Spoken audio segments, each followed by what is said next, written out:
ভারপ্রাপ্ত মহাসচিব হয়েছেন অ্যাডভোকেট রুহুল কবির রিজভী আহমেদ। সুতরাং এই দিনটি আমাদের জন্য গর্বের, আমাদের জন্য অহংকারের।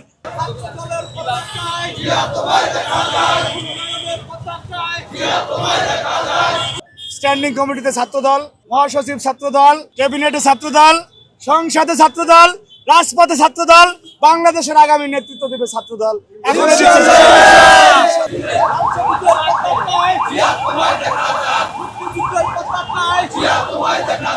বর্তমান এবং সাবেক নেতাকর্মীদের স্বতঃস্ফূর্ত উপস্থিতির মাধ্যমে এটি জানান দেয় যে ছাত্রদলের সাবেক সভাপতি থেকে বিএনপির ভারপ্রাপ্ত মহাসচিব হয়েছেন অ্যাডভোকেট রুহুল কবির রিজভী আহমেদ। সুতরাং এই দিনটি আমাদের জন্য গর্বের, আমাদের জন্য অহংকারের। আমরা মনে করি যে এই পদায়নের মাধ্যমে জাতীয়তাবাদী দল বিএনপি অতীতের যে কোনো সময়ের চেয়ে আরও বেশি শক্তিশালী হলো। কারণ রুহুল কবির রিজভী আহমেদ ছাত্রদলের একজন কর্মী থেকে ধাপে ধাপে নেতৃত্ব দিয়েছেন, রাজশাহী বিশ্ববিদ্যালয়ের নেতৃত্ব দিয়েছেন, রাকসুর ভিপি ছিলেন এবং পরবর্তীতে ছাত্রদলের নির্বাচিত সভাপতি হয়েছেন। সুতরাং অনেকে আমাদেরকে নিয়ে অনেক ন্যারেটিভ দিয়ে থাকে ছাত্রদলকে নিয়ে, তাদের সেই সমস্ত ন্যারেটিভের একটা চপেটাঘাত রুহুল কবির রিজভী আহমেদের মহাসচিব হওয়ার মাধ্যমে দেওয়া হয়ে গিয়েছে অলরেডি। কারণ আমরা দেখেছি যে অনেকে অনেক বড় বড় বয়ান দেয়, কিন্তু তারা তাদের সংগঠনে উপেক্ষিত থাকে। আজকে আপনি যদি মন্ত্রিপরিষদের দিকে তাকান, আমাদের মাননীয় প্রধানমন্ত্রী ছাত্রদলের সাংগঠনিক অভিভাবক, মাননীয় স্বরাষ্ট্রমন্ত্রী তিনি ছাত্রদলের কিন্তু একসময় ভারপ্রাপ্ত সভাপতি ছিলেন জনাব সালাউদ্দিন আহমেদ, ছাত্রদলের প্রোডাক্ট।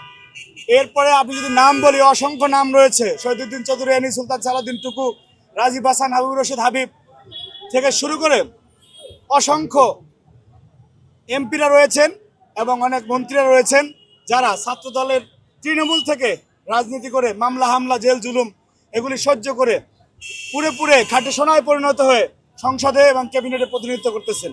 সুতরাং এই সংগঠনের একজন কর্মী হিসেবে নিঃসন্দেহে আমি গর্বিত এবং বাংলাদেশের জাতীয়তাবাদী ছাত্রদলের নেতাকর্মীরা আজকে উচ্ছ্বসিত যে স্ট্যান্ডিং কমিটিতে ছাত্রদল, মহাসচিব ছাত্রদল, ক্যাবিনেটে ছাত্রদল, সংসদে ছাত্রদল, রাজপথে ছাত্রদল, বাংলাদেশের আগামী নেতৃত্ব দেবে ছাত্রদল।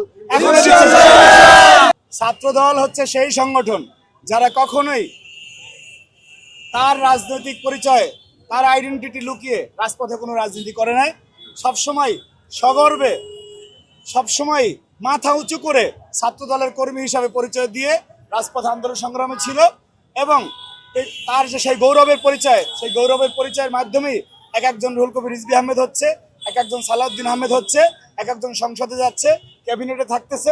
সুতরাং আগামীতে জাতীয়তাবাদী ছাত্রদলের পতাকা তলে, শিক্ষক প্রগতির পতাকা তলে বাংলাদেশের সাধারণ শিক্ষার্থীরা আসবে। এখানে মেধার চর্চা হয়, সৃজনশীলতার চর্চা হয়, এখানে বাংলাদেশ গড়ার চর্চা হয়। সবাইকে জাতীয়তাবাদী ছাত্রদলের পতাকা তলে আসার শিক্ষার্থীদেরকে আহ্বান জানাচ্ছি।